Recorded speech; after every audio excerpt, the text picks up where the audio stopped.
تڑپ کے رہ جائے آدمی. گردے کا درد بڑا مشہور ہے. دل کی رگیں بند ہو رہی ہیں خون کے آنے جانے کی. اللہ تعالی وہاں درد پیدا کرتے ہیں تاکہ جلدی سے علاج کر کے اس کے رگوں کو کھول دیا جائے. پورے بدن کا یہ حال ہے. پورے بدن کا یہ حال ہے. ذرا سا بولنے میں فرق آیا ڈاکٹر کہتے ہیں کہ اسٹروک ہوا ہے دماغ میں, ذرا جلدی سے علاج کرو, دماغ میں اسٹروک ہوا ہے. بس یہ بات میں عرض کر رہا کہ یہ ایک اللہ نے انسان کے جسم میں نظام رکھا ہے کہ جو عضو بیمار ہوگا اس کی بیماری کا الارم درد سے بجے گا. یہ درد کی وجہ سے علاج کرائے گا. درد کیسے علاج کرائے گا؟ اگر درد نہ ہو پتہ ہی نہیں چلے گا کیا ہو رہا اندر. بس اسی طرح زمین و آسمان کے درمیان جتنے بھی حالات ہیں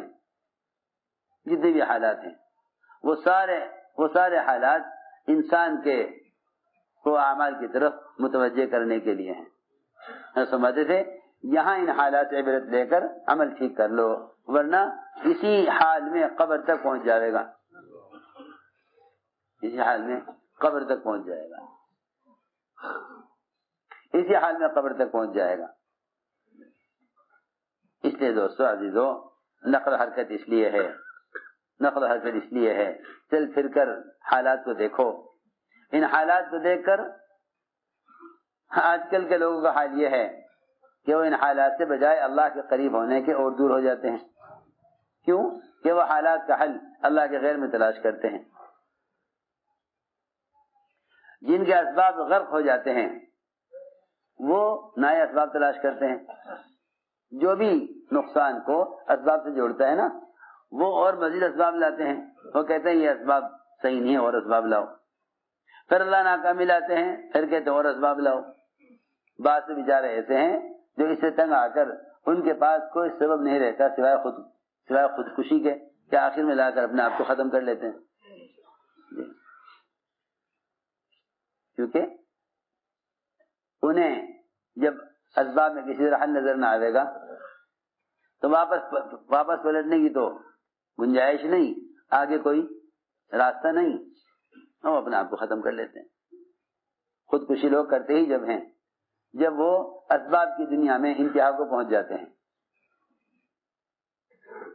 انہیں کوئی راستہ نظر نہیں آتا سوائے اس کے کہ دنیا سے نکلیں. حالانکہ دنیا سے نکلنا مسئلے کا حل نہیں ہے. دنیا سے نکلنا مسئلے کا حل نہیں ہے. اس سے میرے دوستو عزیزوں, اللہ کے راستے کی نقل حرکت اس لیے ہے تاکہ تم اللہ کی قدرت کی نشانیوں سے عبرت لو. قدرت کی نشانیوں سے عبرت لو. قدرت کی نشانیوں سے عبرت لو. اچھے اور برے حالات علم میں رسوخ پیدا کرنے کے لیے ہیں. جو حالات کا مشاہدہ کریں گے اللہ کے راستے میں نکل کر, انہیں معلوم ہوگا کہ نہ ماننے والوں پر کیا عذاب اور کیا نقمتیں ہیں, اور ماننے والوں پر کیا نعمتیں ہیں. اس سے تمہارا یقین اور کامیابی کا یقین دین کے ساتھ اور بڑھے گا. اس سے میرے دوستو عزیزوں, اپنے دین کو لے کر حرکت میں آؤ. امت کو ڈوبنے سے بچانے کے لیے یہ راستہ نہیں ہے کہ آدمی صرف یہ سمجھ لے کہ اگر ہم نے مادی اسباب حاصل کر لیے چھین جھپٹ کر تو ہم کامیاب ہو جائیں گے. اگر اس سے دنیا کی 4 روزہ زندگی بن بھی گئی تو آخرت کے بننے کا تو اس سے کوئی تعلق نہیں ہے.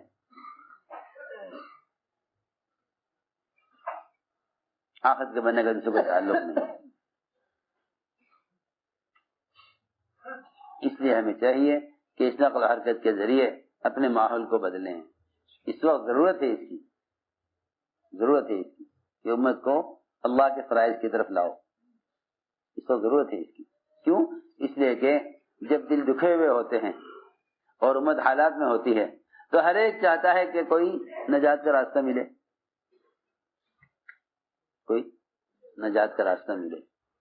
جب حالات آتے ہیں تو دل نرم ہوتے ہیں. اس موقع پر اعمال کی طرف لانا آسان ہوتا ہے. جی ہاں، لوگ پوچھتے ہیں بھائی کیا کریں ان حالات میں. یہ حالات میں عمل کی طرف لانا آسان ہوتا ہے. خواہش کے نقشے سے نکالنا عمل کی طرف مشکل ہوتا ہے، لیکن حالات اور مصائب کے زمانے میں اعمال کی طرف لانا آسان ہوتا ہے کہ قلوب نرم ہو جاتے ہیں. قلوب نرم ہو جاتے ہیں، قلوب نرم ہوتے ہیں. تو میں نے عرض کیا کہ یہ موقع ہے اس کا، لوگوں کو دعوت دے کر اعمال کی طرف لاؤ، کیونکہ اللہ رب العزت یہ دیکھتے ہیں کہ جو دوسروں کو عمل کی طرف لا رہے ہیں، اللہ تعالیٰ ان کی قربانیوں کو عام امت کے حالات سے نکلنے کا سبب بنا دیتے ہیں. یوں ہے بات. اکرمہ جب اسلام سے بھاگے، ابو جہل کے بیٹے، تو کشتی میں طوفان آ گیا، یہ ڈوبنے لگے. یہ کیا کریں؟ کوئی بچاؤ کا راستہ؟ کہ ہاں ایک ہی راستہ ہے بچاؤ کا، اخلاص کا کلمہ کہہ لو بچ جاؤ گے. کہ وہ کیا ہوتا ہے؟ پوچھا حضرت اکرمہ نے کشتی کے ملاح سے کہ یہ کیا ہوتا ہے. اس نے کہا کہ کلمہ لا الہ الا اللہ کہو بچ جاؤ گے، یہی ایک راستہ ہے نجات کا. اکرمہ نے کہا کہ میں اس سے بچ کر تو بھاگ رہا ہوں، اس سے بچ کر تو بھاگ رہا ہوں، اگر مجھے کلمہ پڑھنا ہوتا تو میں یمن کیوں بھاگتا. کشتی والے نے کہا نہیں، اگر نجات چاہتے ہو تو یہ راستہ ہے. وہاں ڈوبنے سے بچے، یہاں آ کر اللہ نے اسلام کی ہدایت دی، اسلام میں داخل ہو گئے. اس لیے عرض کر رہا ہوں کہ مولانا صاحب کا معمول تھا کہ جب مسلمانوں پر کسی بھی طرح کے حالات آتے تو حضرت جماعت کی نقل و حرکت کو بڑھا دیا کرتے تھے.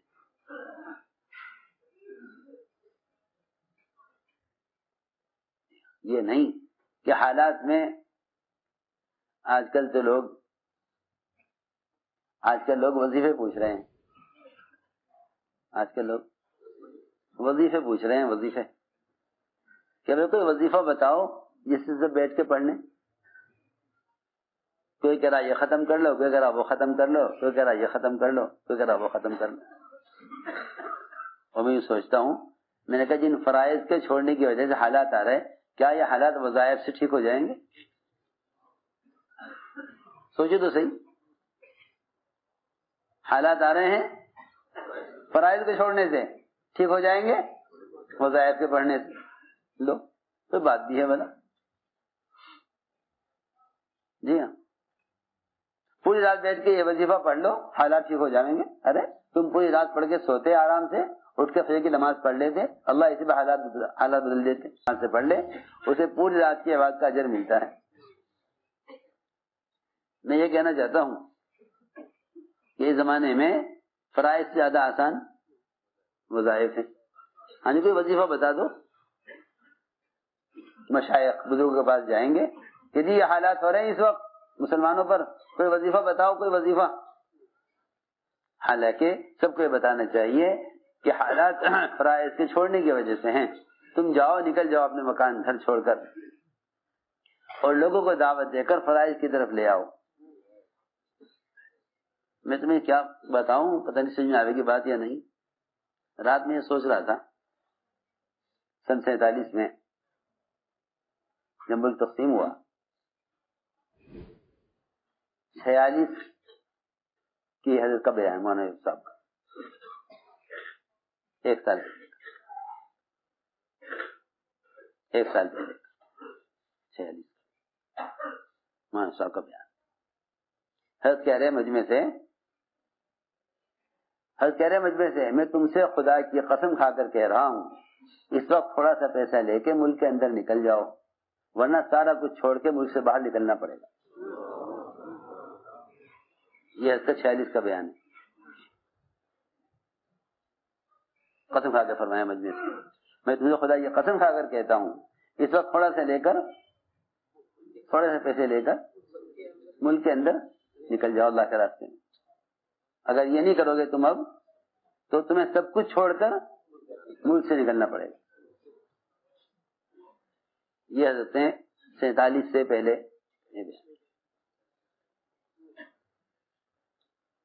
ایک آدمی نے گستاخی کی، کھڑا ہوا مجمع میں، کہ کون نکال دے گا ہمیں؟ پورا خاندان سارا مال اسباب جو ہے، دکان مکان زمین سب کچھ چھوڑ کر ایسے حالات میں نکلے، کچھ کسی بھی چیز کا بھی معاوضہ نہیں ملا. بڑی بڑی حویلیاں، بڑی بڑی زمینیں، گاؤں کے گاؤں چھوڑ کر چلو. مولانا صاحب نے فرمایا تھا اس وقت تھوڑا سا مال لے کے ملک کے اندر چلے گا، لوگوں کو نماز پر اور کلمے پر آمادہ کر لو. یہ نہیں کرو گے تو سب کچھ چھوڑ کر کہاں سے نکلنا پڑے گا؟ ملک سے باہر. میں یہ بات حضرت کی یاد آ رہی تھی کل سے.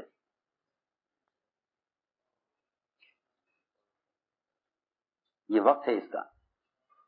ہم تو بات پڑھتے ہی ہیں، ہم تو روزہ رکھتے ہی. ارے تم نماز پڑھتے ہو، تم روزہ رکھتے ہو، تمہاری نماز روزے سے تھوڑی حالات بدلیں گے. تمہاری نماز روزے سے حالات تھوڑی بدلیں گے. تمہاری نماز روزے سے حالات نہیں بدلیں گے.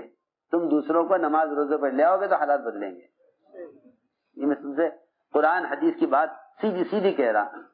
قرآن حدیث بھرے ہوئے ہیں اس سے کہ تم حالات سے اپنے اعمال کے ذریعے نہیں نکل سکتے. تم حالات سے جب نکلو گے جب دوسروں کو تم غفلت سے نکال لو. اس لیے کہ اگر پیر کے انگوٹھے میں زخم ہے تو یہ نہیں کہا جاتا کہ پیر کا انگوٹھا بیمار ہے. میں نے کہا بھائی فلاں صاحب بیمار ہیں. فلاں صاحب کیوں بھائی کیا کہتے ہیں؟ فلاں صاحب دیکھو، حالانکہ پیر کا انگوٹھا بیمار ہے، مگر بیماری کی نسبت پورے آدمی کی طرف کی جاتی ہے، پورے شخص کی طرف. ہماری بات سمجھ میں آ رہی؟ بیماری کی نسبت کی جاتی ہے پورے شخص کی طرف. فلاں صاحب بیمار ہیں، حالانکہ بیماری کہاں ہے؟ صرف پیر کے انگوٹھے میں. پیر کے انگوٹھے میں. بس حدیث میں فرمایا ساری دنیا بکھرے ہوئے مسلمان ایک جسم کے اعضاء کی طرح ہیں. اگر پوری دنیا کے کسی کونے میں بے دینی ہے تو ساری امت بیمار ہے. اگر بے دینی کسی ایک کونے میں کسی ایک ملک میں ہے تو ساری دنیا میں مسلمانوں کا دین ناقص ہے اور سارے مسلمان بیمار ہیں. یہ نہیں کہا جائے گا کہ فلاں ملک میں لوگ نماز چھوڑ رہے ہیں. ہماری بات ذہن ذرا توجہ سے سنو. سارا بدن صحت مند، پیر کے انگوٹھے میں زخم.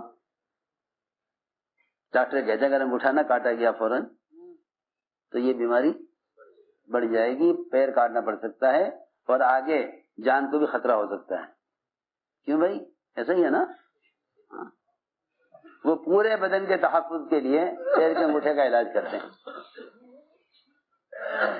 اور ہم یہ سوچ کے چھوڑ دیتے ہیں ارے ہم تو نماز پڑھ رہے، کوئی نہیں پڑھ رہا تو کیا بات ہے، وہ جانے اسے اپنی قبر میں جانا، مجھے اپنی قبر میں جانا. کہ قبر کا تو معاملہ بعد میں ہوگا، پہلے دنیا جو جہنم بنی اس کو کیا کریں؟ ہاں سوچنے کی بات ہے. ایک بے نمازی کے نام سے 40 گھروں تک، اگر آپ کے محلے میں 40 بے نمازی ہیں تو کتنی نوسط ہوگی؟ اس لیے کہہ رہا ہوں کہ انفرادی اعمال سے مسئلہ حل نہیں ہوگا. انفرادی اعمال سے مسئلہ حل نہیں ہوگا. اللہ تعالی مسلمانوں کی مدد سارے باطل کے خلاف اس پر کریں گے کہ تم دوسروں کو ایمان عمل صالحہ پر آمادہ کرو. ورنہ قرآن نے صاف کہہ دیا کہ امت کسی بھی زمانے میں خسارے سے بچ نہیں سکتی جب تک دوسروں کا اعمال پر آمادہ نہ کرے. دوسروں کا اعمال پر آمادہ نہ کرے. اگر چاہو کہ حالات بدلے تو اپنے وطن چھوڑو اور نکلو اللہ کے راستے میں.